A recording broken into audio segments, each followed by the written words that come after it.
Ah oui, les mamans qui veulent tout diriger, oui, oui, ça existe. Il y a beaucoup de hommes.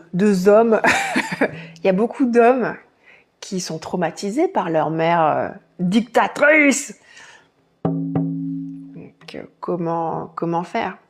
Comment faire quand on a côtoyé une mère autoritaire? Ah, c'est traumatisant hein, pour l'être humain en développement, qu'il soit un homme ou qu'il soit une femme.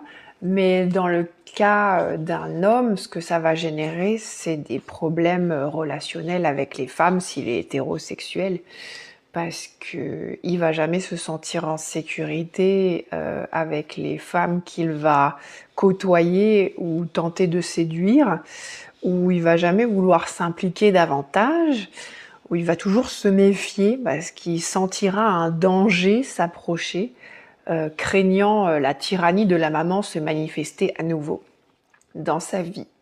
Il va avoir un comportement fuyant, jamais trop s'impliquer émotionnellement de peur de perdre sa liberté par cette figure de contrôle qu'il a dans son esprit, qui est encore très très présente et qu'il calque sur toutes les figures féminines qui sont voilà une sorte de représentation maternelle du lien encore qui n'est pas encore soigné, quoi.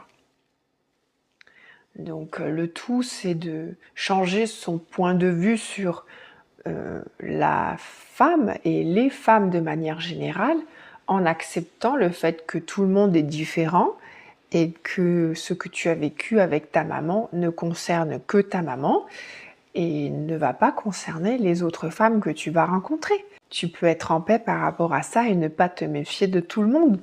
Tout le monde ne va pas voir la connexion comme une forme de contrôle ou d'emprise sur l'autre. C'est ça.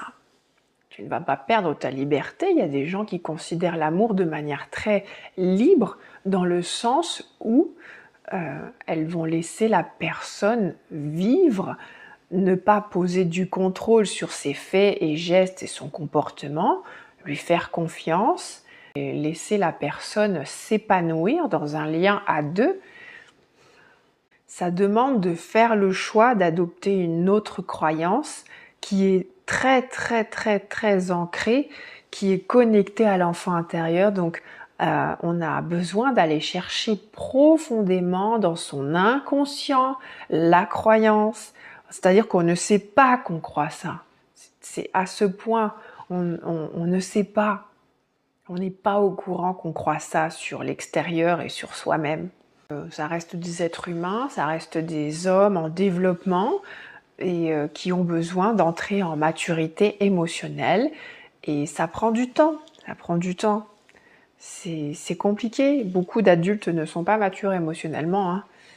Même passé 50 ans, hein, donc il n'y a pas besoin de jeter la pierre sur qui que ce soit. C'est un apprentissage.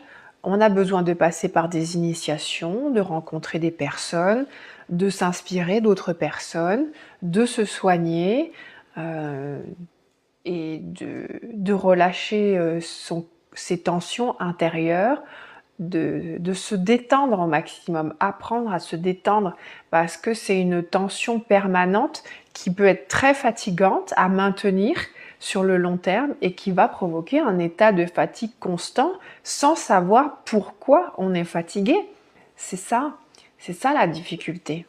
On ne résout pas une immaturité émotionnelle par la violence, on la résout par toute la détente que la personne peut s'apporter si elle est déjà disposée à s'accorder du temps pour elle. C'est ça. La personne a besoin de faire la démarche elle-même, d'entrer dans un processus de réparation sans savoir forcément ses blessures et tout ça, mais d'avoir la volonté de modifier en sachant que il y a quelque chose d'incohérent dans le comportement et que son cœur souhaite autre chose, mais le comportement est tel quel et il est incontrôlable. Donc à partir du moment où il y a conflit entre ces deux forces, il y a possibilité et espoir d'un soin, d'une guérison, puisque la volonté du cœur va permettre de modifier au fur et à mesure le système nerveux et la croyance à l'origine de toutes ces tensions. Mais c'est un processus qui prend beaucoup de temps parce qu'il est intégré dans le corps physique au niveau du système nerveux. Donc ça se fait comme un réflexe. C'est pour ça que c'est incontrôlable. Ce qui au départ était un choix ne devient plus un choix, devient automatiquement, ça devient automatique, c'est presque plus un choix.